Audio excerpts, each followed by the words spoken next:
Hello दोस्तों, polytechnic education में आपका स्वागत है। मैं प्रोफेसर एस.के. हेरवा आज फिर आपके बीच में हूं। जैसा कि दोस्तों, हिंदुस्तान के सभी विद्यार्थी यूजीसी की नई गाइडलाइन का इंतज़ार कर रहे थे। आज इंतज़ार की घड़ी समाप्त हो गई है। यूजीसी ने संशोधित गाइडलाइन जारी कर दी गई है, जिसमें विश्वविद्यालय और कॉलेजों के लिए क्या क्या गाइडलाइन है। दोस्तों, इसके पूर्व में गृह मंत्रालय से इन्होंने परमिशन मांगी थी, जो कि गृह मंत्रालय ने परमिशन इन्हें दे दी है। तो अब ये संशोधित गाइडलाइन है, जिसमें फर्स्ट ईयर, सेकेंड ईयर और फाइनल ईयर के लिए एक गाइडलाइन जारी की गई है, जिसमें किन किन विद्यार्थियों के एग्ज़ाम करानी है, फर्स्ट ईयर की, सेकेंड ईयर और फाइनल ईयर की। तो दोस्तों, पूरी खबर आप देखें, ये दैनिक जागरण में छपी है और इसके मेन जो पॉइंट हैं वो पूरे कवर हैं जो यूजीसी की गाइडलाइन है। तो विश्वविद्यालय और कॉलेज में अब अपनी अटकी पड़ी अंतिम वर्ष की परीक्षाएं 30 सितंबर तक करा सकेंगे। तो ये यूजीसी की गाइडलाइन है कि 30 सितंबर तक आप कोई भी यूनिवर्सिटी है तो एग्ज़ाम करा सकती है, क्योंकि गृह मंत्रालय की अनुमति के बाद यूजीसी ने सोमवार देर रात विश्वविद्यालय और कॉलेजों की परीक्षाओं के लिए संशोधित गाइडलाइन जारी की है, जिसमें जुलाई में परीक्षाओं कराने जैसी अनिवार्यता को ख़त्म कर दिया है। तो दोस्तों, ये एक नई खबर है कि 30 सितंबर तक एग्ज़ाम करानी है। साथ ही अंतिम वर्ष की परीक्षाओं को अनिवार्य बताते हुए उन्हें सितंबर के अंत तक कराने की अनुमति दी है, जो ऑनलाइन और ऑफलाइन किसी भी माध्यम से कराई जा सकेगी। यूजीसी ने इसके साथ ही विश्वविद्यालय कॉलेजों में यह छूट दे दी है कि वह इन परीक्षाओं की स्थानीय परिस्थिति को देखते हुए 30 सितंबर तक कभी भी करा सकते हैं। हालांकि यूजीसी को इसकी जानकारी देनी होगी। तो दोस्तों, ये सबसे बड़ी खबर आ रही है कि अब अंतिम वर्ष के जितने भी फाइनल ईयर के विद्यार्थी हैं, चाहे वो टेक्निकल हो, नॉन टेक्निकल हो, उनकी परीक्षाएं यूजीसी ने अनिवार्य कर दी है। तो अब उनको परीक्षा देना होगी। यह एक बड़ा फैसला है। हालांकि विद्यार्थियों के लिए कोई ये अच्छी खबर नहीं है, लेकिन यूजीसी ने बता दिया है कि चाहे तो आप ऑनलाइन कराएं या ऑफलाइन कराएं, किसी भी माध्यम से एग्ज़ाम कराई जाएगी। और इसकी ये फाइनल गाइडलाइन है दोस्तों। स्थानीय परिस्थितियों के अनुसार निर्णय लेने की छूट है। यूजीसी ने इससे पहले 29 अप्रैल को जारी गाइडलाइन में सभी विश्वविद्यालय कॉलेजों से 1 से 15 जुलाई के बीच अंतिम वर्ष की परीक्षाएं करने को कहा था, जबकि पहले और दूसरे वर्ष की परीक्षाएं कराने में 15 से 30 जुलाई का समय दिया था। तो दोस्तों, ये पुरानी गाइडलाइन है, उसमें इस तरीके से बताया गया था कि 29 अप्रैल को जारी गाइडलाइन में कि 15 जुलाई के बीच अंतिम वर्ष की परीक्षाएं कराना है। लेकिन अब जो फाइनल ईयर की एग्ज़ाम है, बिना फाइनल ईयर की एग्ज़ाम कराए उन्हें जनरल प्रमोशन नहीं दिया जाएगा, यानी कि उन्हें प्रमोट नहीं किया जाएगा। मतलब उनके पास कोई ऑप्शन नहीं है बिना परीक्षा दिए। अब ये यूनिवर्सिटी के ऊपर डिपेंड करता है कि वो ऑफलाइन या ऑनलाइन एग्ज़ाम कराए। ये लोकल लेवल का डिसीजन होगा।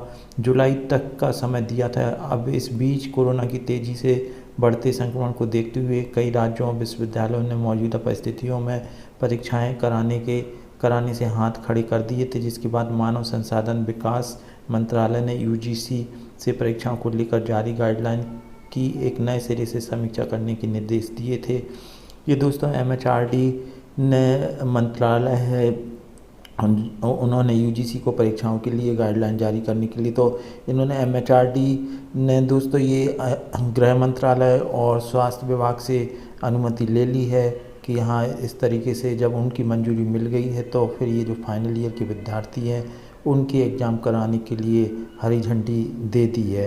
अंतिम वर्ष की परीक्षा अनिवार्य। देखें दोस्तों, जो फाइनल ईयर के विद्यार्थी हैं उनके लिए परीक्षा कंपलसरी कर दी है। बिना उसके उन्हें जनरल प्रमोशन नहीं दिया जाएगा। चाहे तो वो ऑनलाइन एग्ज़ाम हो या फिर ऑफलाइन, किसी भी माध्यम से कराई जा सकेगी। यूजीसी ने इसके बाद हरियाणा केंद्रीय विश्वविद्यालय के कुलपति की अगुवाई में एक उच्च स्तरीय कमेटी गठित की थी, जिसकी रिपोर्ट के बाद यूजीसीआई बोर्ड ने यह फैसला लिया है।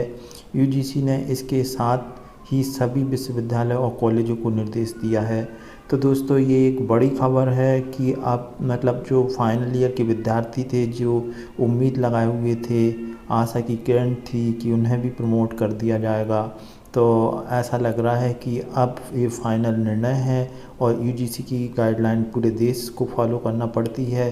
तो जो अंतिम वर्ष की परीक्षा है वो कराई जाएगी। विश्वविद्यालय और कॉलेजों को निर्देश दिया है, यदि इसके बाद भी कोई छात्र अंतिम वर्ष की परीक्षा नहीं दे पाता है तो उचित कारण पाए जाने के बाद उसे परीक्षा में बैठने का मौका दिया जाएगा। संशोधित गाइडलाइन में यूजीसी का सबसे ज़्यादा जोर अंतिम वर्ष की परीक्षाओं को लेकर है, जबकि पहले और दूसरे वर्ष के लिए यूजीसी ने पहले ही विश्वविद्यालय में आंतरिक मूल्यांकन के आधार पर प्रमोट करने के निर्देश दिए हैं। तो दोस्तों ये राहत भरी खबर है फर्स्ट ईयर और सेकेंड ईयर के विद्यार्थियों के लिए कि उन्हें एग्ज़ाम से नहीं गुजरना पड़ेगा, यानी कि उन्हें जनरल प्रमोशन दे दिया जाएगा। उनके इंटरनल असेसमेंट के आधार पर उन्हें प्रमोट कर दिया जाएगा। तो दोस्तों बड़ी खबर यही आ रही है कि फाइनल ईयर को एग्ज़ाम देना होगा, बिना एग्ज़ाम दिए उन्हें जनरल प्रमोशन नहीं मिलेगा, और जबकि फर्स्ट ईयर सेकेंड ईयर वालों को आंतरिक मूल्यांकन के आधार पर प्रमोट किया जाएगा। यूजीसी की बोर्ड की बैठक में इस दौरान नए शैक्षणिक सत्र और प्रवेश परीक्षाओं को लेकर बाद में अलग से गाइडलाइन जारी करने का लेकर सहमति बनी है। बाद में गृह मंत्रालय से अनुमति के बाद गाइडलाइन जारी कर दी गई है। बता दें कि यूजीसी की संशोधित गाइडलाइन आने से पहले देश के कई राज्य और विश्वविद्यालय जुलाई की परीक्षाएं कराने की योजना को रद्द कर चुके हैं। तो दोस्तों जो विश्वविद्यालय हैं, जितने स्टेट हैं जिन्होंने रद्द कर दी थी एग्ज़ाम और जनरल प्रमोशन दे दिया था की घोषणा कर दी थी, अब उनके लिए एक नई चुनौती है, क्योंकि अब यूजीसी की गाइडलाइन के आधार पर यूनिवर्सिटी को चलना होता है। तो सारे जितने भी तमाम स्टेट हैं, वहाँ के जितने भी फाइनल ईयर के विद्यार्थी हैं, उनको एग्ज़ाम देना होगी। दोस्तों देखिए ये यूजीसी की गाइडलाइन है जो मैंने पूरी हिंदी में बताई आपको, और ये आप चाहें तो इसकी वेबसाइट से डाउनलोड कर लें। दोस्तों न्यूज़ आपको कैसी लगी? अगर न्यूज़ अच्छी लगी है तो अपने दोस्तों के साथ शेयर करें, और चैनल पर नए आए हैं तो इस चैनल को सब्सक्राइब करें, ताकि हर न्यूज़ आपको पॉलिटेक्निक एजुकेशन के चैनल के माध्यम से आप तक पहुंचाई जाएगी। और वीडियो देखने के लिए थैंक यू वेरी मच।